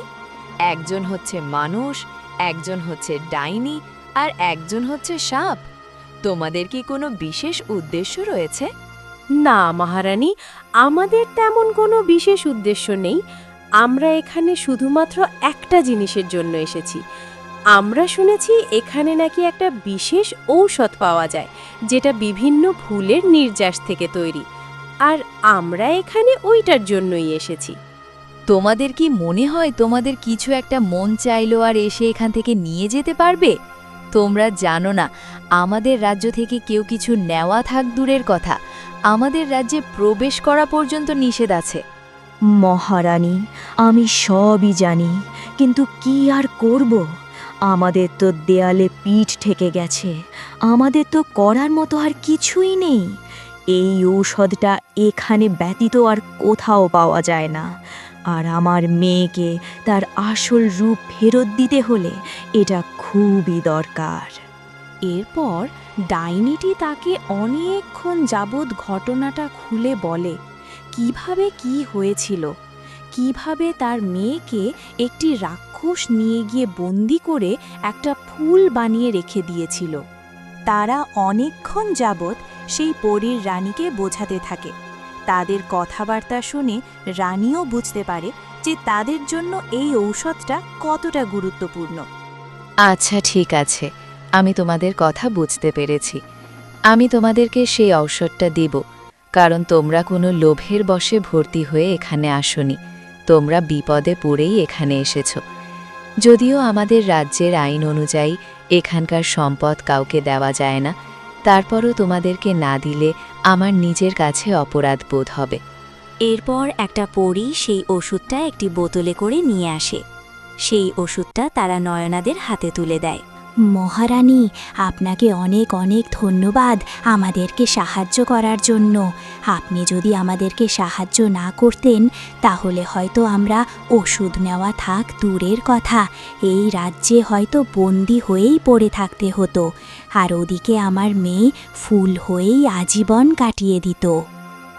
তারপর তারা পরীর রাজ্য থেকে বিদায় নিয়ে বেরিয়ে পড়ে। এখন তাদের কাছে ওই ওষুধটা ছিল। তারা সেই ওষুধ নিয়ে সোজা চলে আসে ডাইনের গুহার ভেতরে, যেখানে তার মেয়ে আগে থেকে ছিল।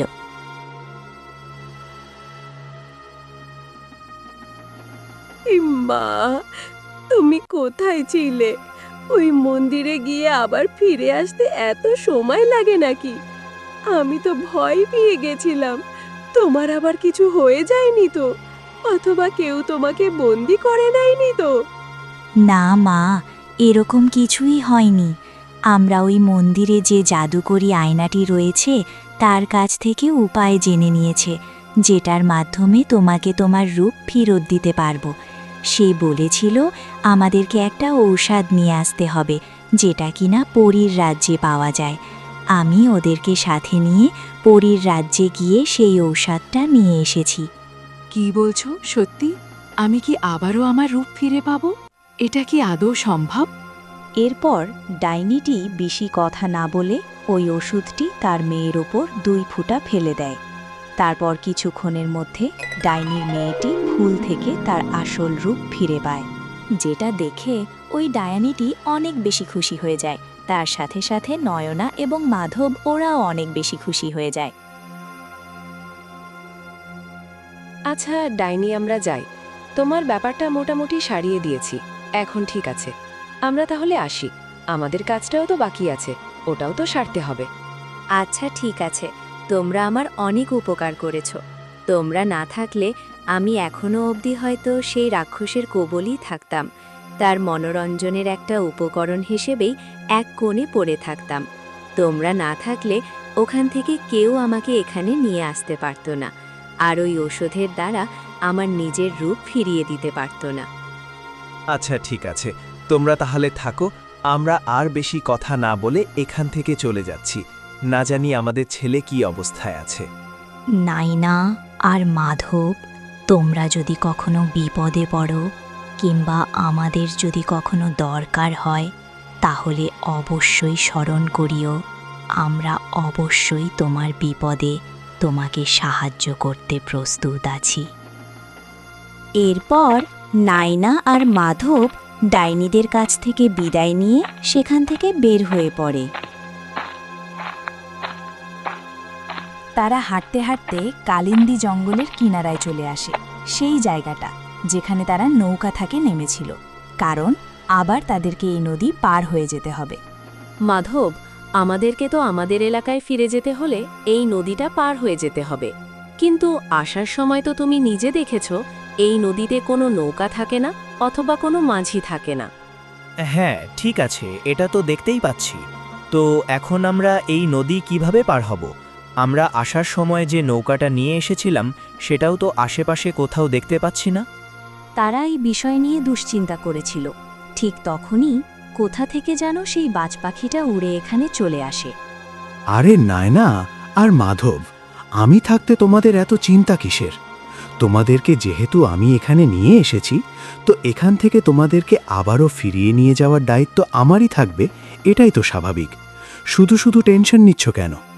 আরে তুমি আর একটু আগে আসলে কি হতো? তোমার কারণেই তো আমরা এতক্ষণ বসে বসে দুশ্চিন্তা করছিলাম। আমরা তো ভেবে পাচ্ছিলাম না এই নদী এখন আমরা কিভাবে পার হব।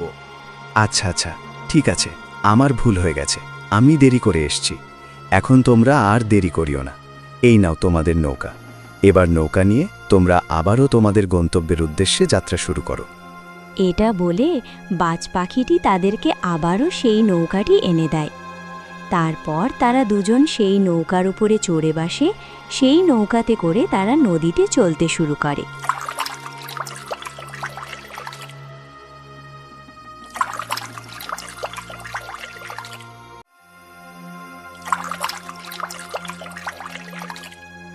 ঠিক তখনই আমরা অন্যদিকে দেখতে পাই নাগরাজ অভিমন্যু তার বন্দি দশা থেকে পালিয়ে বের হয়ে পড়ে।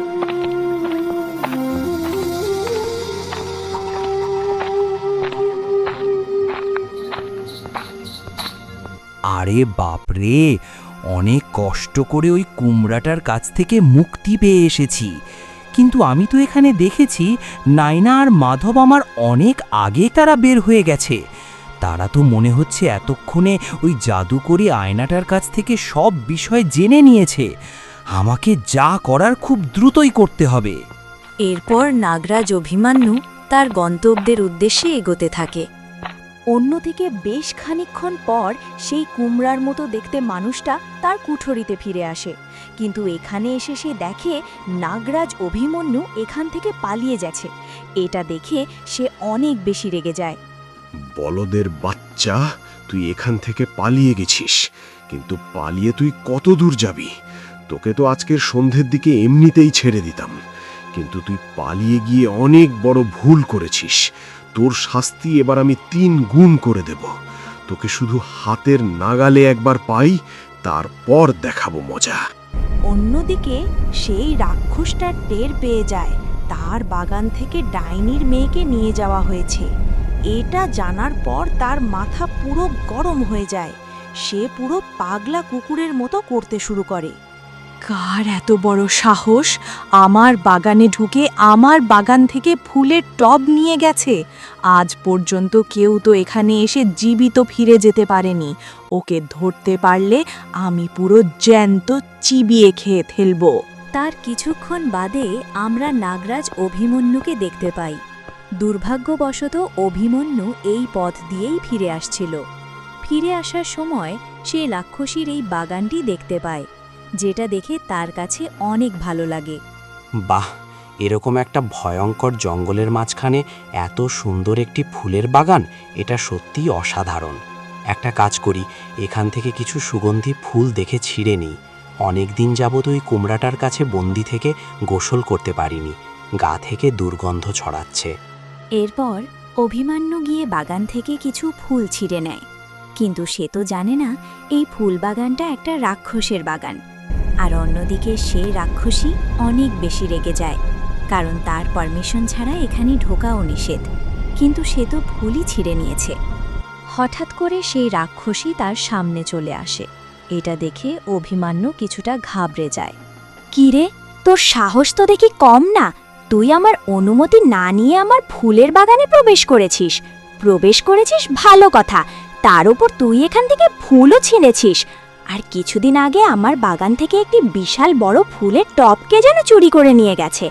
আমার তো মনে হয় তখনও তুই এসেছিস, আমাকে ফাঁকি দিয়ে সে ফুলের টব চুরি করে নিয়ে গেছিস। দেখো, আমাকে বিশ্বাস করো, আমি এখানেই প্রথমবারই এসেছি। আমি জানতাম না এটা তোমার ফুলের বাগান। যদি জানতাম তাহলে আমি এটার ভেতরে প্রবেশ করতাম না। দেখ দেখ, একদম মিথ্যা কথা বলবি না, সত্যি করে বল, তুই এখানে আগে এসেছিস, এখান থেকে ফুল চুরি করে নিয়ে গিয়েছিস? তুই মনে করে দেখ, এখান থেকে লাল রঙের চম্পা ফুলের গাছ নিয়ে গেছিস কিনা।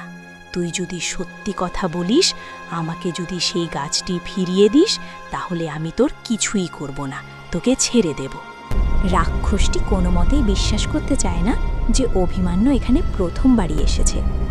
অভিমান্য তো এখানে ফেঁসে যায়। সে রাক্ষসী মনে করে ডাইনির মেয়েকে যেই ফুলে বন্দি করে রেখেছিল, সেই ফুলটি হয়তো অভিমান্য এখান থেকে নিয়ে গেছে। তুমি আমাকে বিশ্বাস করো, আমি জানি না তোমার ফুলের টব কে নিয়ে গেছে। আমি যদি নিয়ে থাকতাম তাহলেই তো আমি ফেরত দিতে পারতাম, কিন্তু আমি তো এটা নেইনি, তাহলে কোথা থেকে ফেরত দেব? দয়া করে আমার কথা বিশ্বাস করো। কিন্তু রাক্ষসী অভিমন্যুকে কোনো মতে বিশ্বাস করে না। এমনিতেই তার মাথা গরম হয়ে আছে। তারপর সে রাক্ষসী তার জাদুর শক্তির মাধ্যমে অভিমান্যকে একটি শক্ত দড়ি দিয়ে ফুলের বাগানে বেঁধে রাখে। দেখ, তোকে আমি 2 দিনের সময় দিলাম, এর মধ্যে চিন্তা ভাবনা করে দেখ, মনে করে দেখ, তুই কখনো আমার এখান থেকে ওই ফুলটা চুরি করেছিলি কিনা। তুই যদি সত্যি সত্যি তোর ভুল স্বীকার করিস অথবা আমার ফুলটি আমাকে ফেরত দিস, তাহলে তোকে আমি ছেড়ে দেব। এইভাবে দেখতে দেখতে বেশ কিছুদিন কেটে যায়, আর আমরা দেখতে পাই কালিন্দী জঙ্গলের অপর পাশে ঠিক সেই জায়গাটা যেখান থেকে নায়না, মাধব আর নাগরাজ অভিমান্য কালিন্দী জঙ্গলের উদ্দেশ্যে রওনা দিয়েছিল। সেখানে এসে নয়না আর মাধব পৌঁছে যায়। দেখেছ মাধব, আমরা তো ঠিক এই জায়গা থেকেই এই কালিন্দির ভ্রমণ শুরু করেছিলাম। আজ অনেক দিন পর আমরা আবারও এখানে সুস্থভাবে ফিরে এসেছি। হ্যাঁ নাইনা, সবই সৃষ্টিকর্তার কৃপা। উনি আমাদেরকে এই সমস্যাগুলো সমাধান করার মতো যোগ্যতা দিয়েছেন, তাই আমরা এই বাধাগুলো পার হয়ে এখানে আসতে পেরেছি। মাধব, বাধা আমরা পার হয়েছি, কিন্তু আমাদের সামনে আরও অনেক ধরনের বাধা রয়েছে। আমাদের দ্বিতীয় সন্তানকে একজন খারাপ অখরি বন্দি করে সমুদ্রের মাঝখানে কোনো এক মুক্ত রাজ্যে নিয়ে গেছে। এখন আমাদের লক্ষ্য হচ্ছে আমাদের সন্তানদেরকে উদ্ধার করা। কিন্তু নয়না, এখন আমাদেরকে কি করতে হবে? কিভাবে আমরা সেই মুক্ত রাজ্যে পৌঁছতে পারব?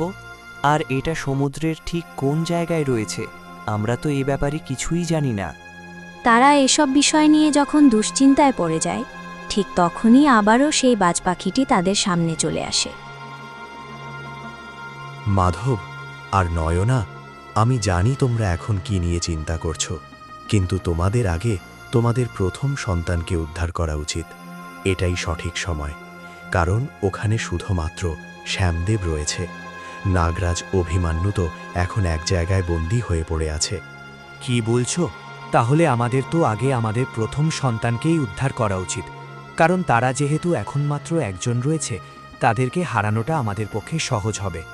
আচ্ছা, ঠিক আছে, আমি বুঝতে পেরেছি তুমি কি বোঝাতে চাচ্ছ। ঠিক আছে, আমরা এটাই আগে করব। কিন্তু আমাদের যে দ্বিতীয় সন্তানটি রয়েছে, তাকে নাকি কোনো একজন খারাপ সাধু সমুদ্রের মাঝখানে মুক্তা রাজ্যে বন্দি করে রেখেছে। তুমি কি এ বিষয়ে আমাদেরকে কোনো সাহায্য করতে পারবে? হ্যাঁ নয়না, আমি তোমাদেরকে শুধুমাত্র এটার লোকেশন দিয়ে সাহায্য করতে পারবো। দেখো, তোমাদের এলাকার সাইটে দক্ষিণ পাশ দিয়ে তুমি যদি সমুদ্রযাত্রা শুরু করো, এখান থেকে প্রায় 150 কিলোমিটার দূরে সমুদ্রের মাঝখানে গেলে দেখবে ওখানে রাজপ্রাসাদের মতো একটি প্রাসাদ রয়েছে। ওটাই হচ্ছে মুক্তা রাজ্য। ঠিক আছে বাজ পাখি, তোমাকে অনেক অনেক ধন্যবাদ। তুমি যে আমাদের কি কি হেল্প করেছো আমি বলে বোঝাতে পারবো না। ঠিক আছে, এখন তাহলে আমরা যাচ্ছি, তুমি ভালো থেকো। ঠিক আছে, তোমাদের দেরি হয়ে যাচ্ছে, তোমরা যাও। আর হ্যাঁ, কখনো যদি কোনো সাহায্য লাগে অবশ্যই আমাকে স্মরণ করবে। আমি তোমাদের সাহায্য করার জন্য প্রস্তুত আছি।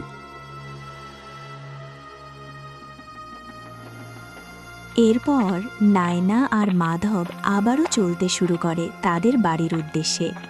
তারা যেহেতু অনেক দিন যাবৎ তাদের মিশনে ছিল এবং বিশ্রাম নিতে পারে নাই এবং কি ঘুমাতে পর্যন্ত পারে নাই, তাই এখন তারা সিদ্ধান্ত নেয় প্রথমে তারা তাদের বাড়িতে যাবে। সেখানে গিয়ে তারা রাতটা বিশ্রাম নেবে।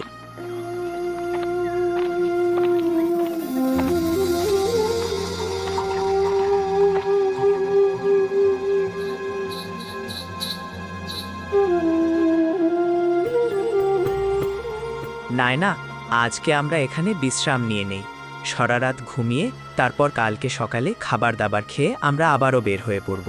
হ্যাঁ মাধব, তুমি ঠিকই বলছো। আজকে রাতে একটু ঘুমিয়ে বিশ্রাম নিতে পারলে শরীরটা অনেক বেশি ভালো লাগবে। তারপর পরবর্তী অংশের কাজগুলো আমরা আরও আত্মবিশ্বাসের সাথে করার জন্য শক্তি পাব। এরপর তারা দুজন ঘুমিয়ে পড়ে।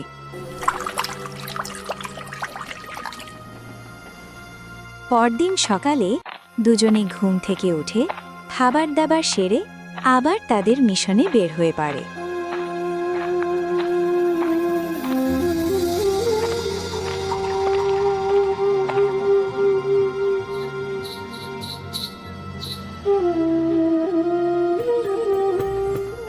নয়না, এখন আমরা কোথায় যাচ্ছি?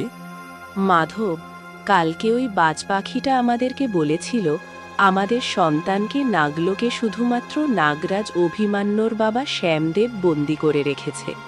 অভিমান্য এখন নাগলোকে নাই, সে নাকি কোথাও একটা বন্দি হয়ে আটকা পড়ে আছে। এখন আমরা নাগলোকে যাব আমাদের প্রথম সন্তানকে উদ্ধার করার জন্য। আচ্ছা, ঠিক আছে, আমি বুঝতে পেরেছি, কিন্তু আমি তো একজন সাধারণ মানুষ। আমি কি তোমার সাথে নাগলোকে যেতে পারবো? মাধব, তুমি এটা নিয়ে চিন্তা করো না। আমি যেহেতু আছি তাহলে এখানে তোমার কোনো সমস্যাই হবে না, কারণ ওটা আমার এলাকা। এটা সম্পর্কে সব কিছু আমি খুব ভালো করেই জানি। এরপর তারা দুজন নাগলোকের উদ্দেশ্যে হাঁটতে থাকে।